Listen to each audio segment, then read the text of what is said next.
नमस्कार दोस्तों, मैं विवेक एक बार फिर से अपने YouTube channel stock trading technique पर आपका हार्दिक स्वागत करता हूं। दोस्तों, आज के सेशन ने भी अच्छी उठापटक दिखाई और अल्टीमेटली हम नेगेटिव साइड पर क्लोज हुए। इंट्राडे में हमने 100 पॉइंट से भी ज़्यादा की एक अपसाइड की मूव दिखाई थी और मैंने कल की वीडियो में आपको कहा था और जिनसे मैंने पहले भी कह रखा है कि 600 की कॉल बाय करके आप फ्यूचर सेल करने की स्ट्रेटजी बना सकते हैं। देखिए, अगर आज भी किसी ने वो 600 की कॉल बाय करके फ्यूचर सेल की स्ट्रेटजी बनाई होगी तो इंट्राडे में एक अच्छा प्रॉफिट जनरेट हुआ। और आप ये देखिए, जो लोज हमने लगा दिए वो 535 तक के भी लो निफ्टी ने दिखा दिए। मैं निफ्टी फ्यूचर्स की बात कर रहा हूँ। और 600 की कॉल में अगर आज आप सुबह बाय करते तो ज़रूर बहुत महंगी थी। मैं मानता हूं कि बहुत महंगी थी 600 की कॉल, जो मैंने पहले बात करी हुई थी। लेकिन फिर भी अच्छा ट्रेड देखने को मिलता, क्योंकि कॉल में तो चलिए प्रीमियम थोड़ा सा ही बचा हुआ था। मतलब प्रीमियम कहने का मतलब है कि मार्केट रेट के साथ साथ चल रही थी। लेकिन अगर आप उसे बाय करके भी सेलिंग की स्ट्रेटजी बनाते तो इंट्राडे के अंदर आपको 80 से 90 रुपए का एक अच्छी मूव नीचे की तरफ देखने को मिली। और कल के लिए हमारी क्या स्ट्रेटजी रहेगी? तो मेरा मानना तो अभी भी ये है कि ये जो ऊपर की रेजिस्टेंस है, बहुत बड़ी रेजिस्टेंस है, जिसका प्राइस बनता है 850 के आसपास। देखिए, अब हम इस रेंज के अंदर हैं। नीचे जाएं यहाँ के आसपास तो आप बाय करिए, ऊपर जाएं तो यहाँ सेल करिए। दोनों तरफ की किसी भी तरफ की टेरिटरी को ब्रेक करे तो आप उस तरफ की पोजीशन कैरी कर सकते हैं। यहां भी स्टॉप लॉस के साथ आप 14,500 की जो पुट है उसको बाय करके भी यहां अगर नीचे की तरफ आए तो आप बाय कर सकते हैं, और यहां पर आप कॉल बाय करके फ्यूचर सेल कर सकते हैं। इसके बीच में अभी ये ट्रेड कर रही है और नीचे ये स्ट्रॉन्ग सपोर्ट है। अगर ये ब्रेक करके नीचे चला जाता है तो प्राइस ये बनता है 14,275। क्योंकि पिछले अगर काफ़ी टाइम से अगर आप देखेंगे तो निफ्टी ने अपनी 9 डेज मूविंग एवरेज को केवल यहां पे ब्रेक किया था। यहां ब्रेक किया, लेकिन इसके साथ साथ जो 20 डेज मूविंग एवरेज है उसको होल्ड किया। ये जो ब्लू कलर की है इसको होल्ड किया और यहां से वापस लौट गया।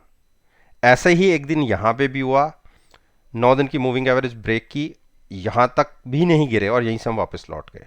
तो आज हम यहां तक आए, जरूर आए, 35 के आसपास आए और ये प्राइस बनता है 14,495। थोड़ा सा स्लाइटली ऊपर से हम फिर थोड़ा सा लौट करके ऊपर क्लोज हुए हैं। तो ये क्रूशियल प्राइस है 14,500 क्लोजिंग बेसिस पे। इसके नीचे अगर हम क्लोज हो जाते हैं तो हम यहां तक गिर सकते हैं 14,300 270 के आसपास, जहां पहले भी हम कह सकते हैं कि इससे थोड़ा सा नीचे से जाके निफ्टी लौटी थी। लेकिन अगर यहां से नीचे क्रॉस हुआ तो फॉल तकरीबन 500 पॉइंट्स का होगा, जो यहां तक संभव 13,750 के आसपास। तो मैं ये नहीं कह रहा कि बुलिश है तो मैं बेरिश की बातें कर रहा हूं, बिल्कुल कर रहा हूं। लेकिन कंटिन्यूअस कभी भी जर्नी नहीं होती, ब्रेक्स बीच में मिलते हैं। तो मैं उन ब्रेक्स के ऊपर ट्रेड लेने की बात कर रहा हूँ। आप लॉन्ग ले जाना चाहते हैं तो बिल्कुल ले जाइए, मैं किसी को कोई मना नहीं करता। लेकिन यहां से ऊपर की जर्नी 15,000 के आसपास तक जा सकती है और अगला वीक बजट सेशन का भी है। तो उससे रिलेटेड भी थोड़ा सा कॉन्शियस होके ही ट्रेड लेना बनता है।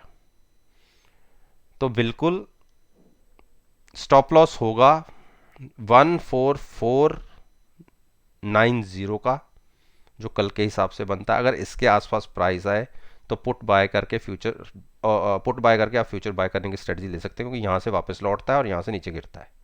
तो ये एक स्ट्रेटजी रहेगी।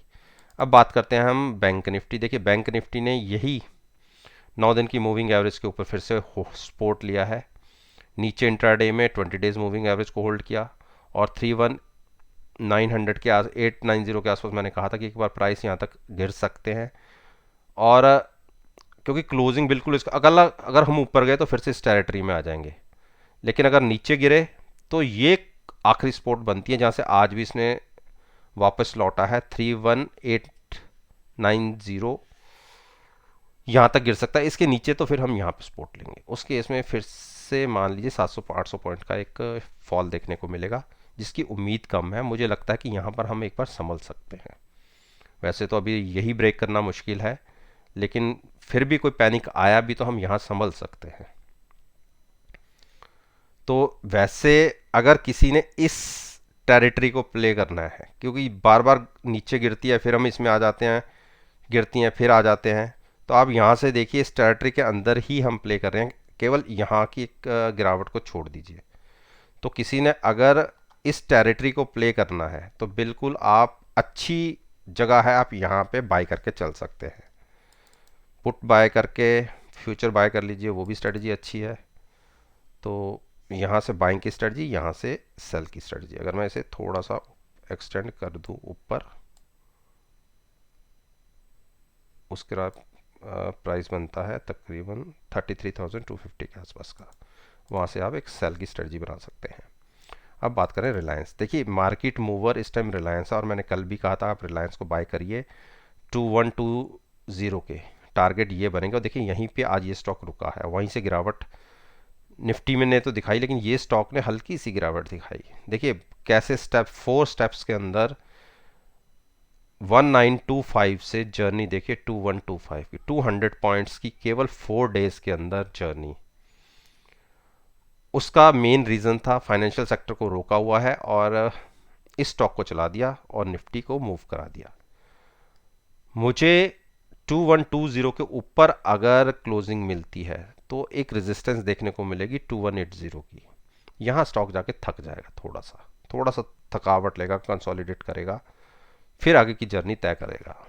तो इतने दिनों की एक कंसोलिडेशन फेज चला, देखिए स्टॉक ने कितना बड़ा कंसोलिडेशन फेज दिखाया और उसके बाद अब मूव शुरू करी है इसने। तो बिल्कुल आप बाइंग में रहिए, स्टॉप लॉस अपना ट्रेलिंग स्टॉप लॉस करते रहिए, आगे बढ़ाते रहिए। अब हमारा जो स्टॉप लॉस होगा 2060 का होगा, ओपन ऊपर हो तो बिल्कुल बाइंग करके जा सकते हैं। देखिए एचडीएफसी बैंक वीक होना शुरू हुआ है, लेकिन अभी शॉर्ट की गुंजाइश नहीं है। अगर 1475 और उसके बाद 1460 और उसके बाद 1450, ये 25 पॉइंट ऐसे क्रूशल हैं इस स्टॉक के लिए जिसमें 3 सपोर्ट बनती हैं। देखिए छोटे छोटे अगर 10-10, 15-15 पॉइंट के लिए ट्रेड लेना है तो 1475 के नीचे अगर ट्रेड होना शुरू करे, क्लोजिंग आई है 77 की, 75 के नीचे क्लोजिंग ट्रेड करना शुरू करे और 3-4 पॉइंट देख लीजिए, 5 पॉइंट और मान लीजिए 1470 के आसपास, तो 15 पॉइंट्स के लिए आप शॉर्ट बना सकते हैं। 1455 एक टारगेट होगा, वहाँ से भी ये स्टॉक नीचे निकलता है तो 1453 अगर ब्रेक होता है तो स्टॉक में एक अच्छी बड़ी गिरावट तकरीबन 1400 तक भी दिख सकती है। तो लॉन्ग को तो अवॉइड कीजिए, लेकिन शॉर्ट भी देख के करिएगा। इंडस में मैंने कहा था कि ये स्टॉक वीक हो रहा है। यहाँ पे देखिए ऊपर क्लोजिंग आई थी और मैंने बिल्कुल कहा था कि बाइंग नहीं करनी, लेकिन शॉर्ट भी हम देख के करेंगे। एक बार हमारे प्राइसेस 925 को ब्रेक कर दे तो हम शॉर्ट बना सकते हैं। देखिए बिल्कुल बहुत अच्छे लेवल पे खड़ा हुआ है स्टॉक। देखिए वीक तो है, यहीं से 9 दिन की मूविंग एवरेज को ब्रेक करा तो वीक हो गया, लेकिन अपने स्टॉक में अच्छी कंफर्मेशन के लिए हमें तकरीबन वेट करना है 4-5 या 7 रुपए और 7 पॉइंट्स और। 900 950 का स्टॉक है तो 7-8-10 पॉइंट इसके लिए कुछ बड़ी बात नहीं है। अगर ये नीचे ट्रेड करना शुरू करता है तो उस केस में हम 940 का स्टॉप लॉस लीजिए, शॉर्ट बनाइए, 875 के टारगेट आपको दिख जाएंगे।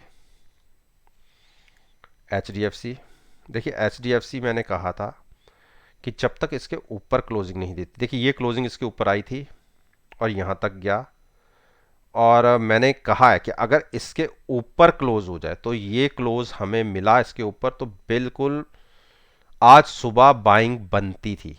लेकिन सुबह बाइंग कैसे बनती थी कि ओपन कल की क्लोजिंग से ऊपर आए। देखिए कल कल की क्लोजिंग मिली हमें 2690 की, आज हमारी जो ओपनिंग हुई 2685। पहले तो ओपनिंग नीचे की हुई, ठीक है, उसके बाद ये निकला भी, लेकिन वहां सस्टेन नहीं किया, इसने फिर से अपनी सपोर्ट को ब्रेक किया और नीचे 9 दिन की मूविंग एवरेज को होल्ड कर लिया। ये चीज अच्छी रही कि 2660 को होल्ड कर लिया।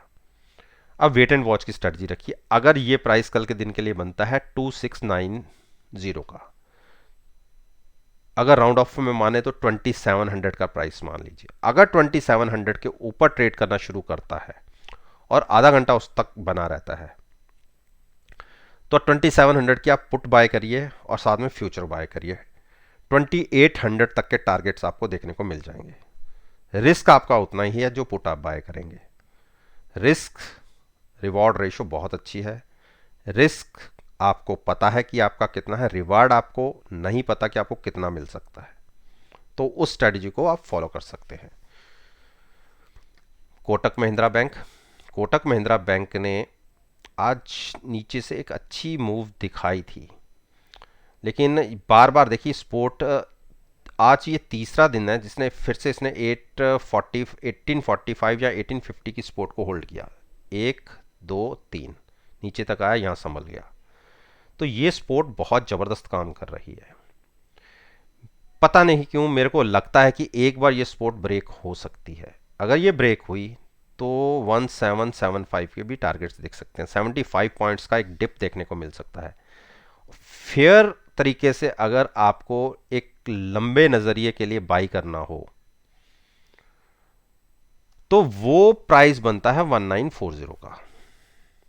उस केस में अगर उसके ऊपर जाके क्लोजिंग मिलती है तो वहां से फर्दर 150 टू 200 पॉइंट्स की एक जर्नी देखने को मिल सकती है। यहां पे हो सकता है, देखिए, क्योंकि जिसने लंबाई खेलना है तो वो तो यहां से भी बाय कर सकता है, हम यही 100 पॉइंट्स क्यों छोड़ें। लेकिन मेरा कहने का मतलब है कि यहां पे प्राइस कंसोलिडेट कर सकता है और कंसोलिडेशन के बाद हो सकता है कि नीचे की जर्नी शुरू कर दे, तो आपको ऊपर का तो मूव मिल ही नहीं, आपने तो यहां नुकसान और हो गया। आप ये सोचेंगे यार मैं तो 70-80 पॉइंट नीचे बाय कर लेता। लेकिन ट्रेडर्स के लिए यहां पे ट्रेड लेना अभी मुनासिब नहीं है। तो दोस्तों, और सॉरी, अब आईसीआईसीआई बैंक के ऊपर भी तो बात करनी थी। आईसीआईसीआई बैंक में अभी बाई मत करिए और शॉर्ट भी मत करिए। 545 के नीचे शॉर्ट बनता है और अभी बियरिश क्रॉस ओवर है, इसीलिए अभी मूव्स तो अपसाइड पे देखने को मिल ही नहीं रही। 560 तक गया है स्टॉक, लेकिन फिर भी कोई अगर बाइंग में ही बैठना चाहता है तो 545 के आसपास बाइंग कर सकता है। स्टॉप लॉस होगा 540 का। लेकिन मेरी एडवाइस रहेगी थोड़ा वेट करिए, हो सकता है कि 540 तक के भी प्राइसेस आपको देखने को मिल जाए। एक्सिस बैंक, एक्सिस बैंक ने देखिए फिर डोजी क्रिएट की, एक बार 680 क्रॉस करके तकरीबन 700 तक गया और इंट्राडे में 670 भी आया और क्लोज हुआ बिल्कुल 680 के ऊपर। तो कल वेट एंड वॉच की स्ट्रेटजी रखिए। 680 के ऊपर ट्रेड करना शुरू करता है तो बिल्कुल बाइंग कर सकते हैं। स्टॉप लॉस होगा 670 का। उस केस में एक मूव ऊपर की दिख सकती है और हो सकता है कि थोड़ा सा इसमें ट्रेंड रिवर्सल देखे और बुलिश क्रॉसओवर की तरफ ये कोशिश करे, लेकिन अभी बुलिश क्रॉसओवर है नहीं। इसीलिए मैंने आपको 670 के स्टॉप लॉस के साथ 680 के ऊपर ऊपर मतलब 685 90 के आसपास ट्रेड होना शुरू हो कम से कम आधा घंटा तो बाई करना है। अगर नीचे खुला तो बिल्कुल बाई नहीं करना। स्टेट बैंक, स्टेट बैंक देखिए फिर मेरी इस सपोर्ट तक गिरा और इसने 9 दिन की मूविंग एवरेज के ऊपर सपोर्ट ली है। पहले भी 1 2, आज तीसरा दिन है जो इसके ऊपर सपोर्ट ली है। लगता तो ऐसा है कि ये सपोर्ट ब्रेक हो जाएगी और यहाँ स्टॉक इसको भी ब्रेक कर सकता है 290 को। 290 का क्रॉस होता है तो एक फॉल आ सकता है 30-35 पॉइंट्स का। इसका रनअप भी बहुत बड़ा हो चुका है, आप देखिए यहाँ से लगातार लगातार ऊपर जाता रहा है। लेकिन अगर इसने ये ट्रेंड लाइन ब्रेक की, जिसकी पॉसिबिलिटी काफ़ी कम है क्योंकि इसी को क्रॉस करके देखिए इतने दिन इसने नीचे इसी के नीचे चला है, इसको क्रॉस करके ये ऊपर निकला है। लेकिन अगर इसने नीचे की तरफ ये क्रॉस कर दी तो आप ये मानिए एक बड़ा डिप, बड़ा फॉल देखने को मिल सकता है। तो इसलिए कॉन्शियस होकर हैजिंग के साथ ही इसमें ट्रेड लीजिए। होप 290 तक है गिरने की, तो क्लोज आया है बिल्कुल स्पोर्ट के ऊपर, तो कल की ओपनिंग वेट कीजिए। अगर नीचे ओपन होता है तो एक छोटा सा 8-10 पॉइंट के लिए आप ट्रेड ले सकते हैं नेगेटिव साइड पर। उस केस में आपका स्टॉप लॉस होगा 300 का। तो दोस्तों, निफ्टी बैंक निफ्टी के ऊपर मैंने अपना ओपिनियन आपके साथ शेयर किया है और उससे जो रिलेटेड जो कंपोनेंट्स हैं, और अगर आप मेरी वीडियो को कल के ट्रेडिंग सेशन के साथ कंपेयर की करेंगे तो यकीन मानिए आपको बहुत अच्छे रिजल्ट्स देखने को मिलेंगे। वीडियो अच्छी लगी हो तो लाइक कीजिएगा, शेयर कीजिए और मेरे यूट्यूब चैनल को सब्सक्राइब करना मत भूलिएगा। इस बात के साथ मैं आपसे विदा लेता हूँ और एक नई वीडियो के साथ फिर से आपके सामने आऊँगा। तब तक के लिए धन्यवाद। Take care and have a nice day.